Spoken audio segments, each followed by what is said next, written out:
Over 33 million people have been affected in Pakistan as the country faces the worst rain-induced flooding in its history.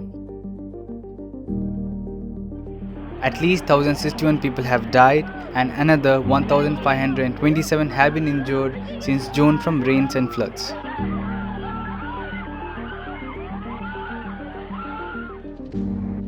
Over 110 districts of Pakistan have been hit by floods, with 72 of those districts declaring calamity hit. Pakistan government had declared a national emergency.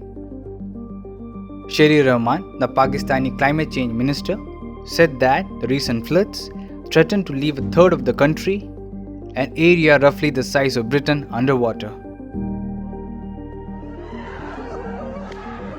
A total of 9,49,858 houses have been ruined in overflows, out of which 2,87,412 have been entirely damaged.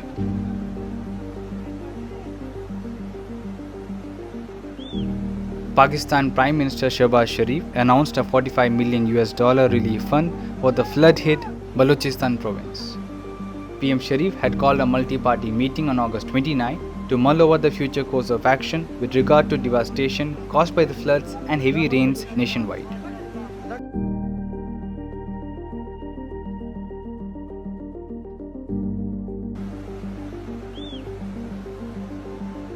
This year's floods in Pakistan are compared to 2010, the worst on record, when more than 2,000 people died and nearly a fifth of the country was underwater.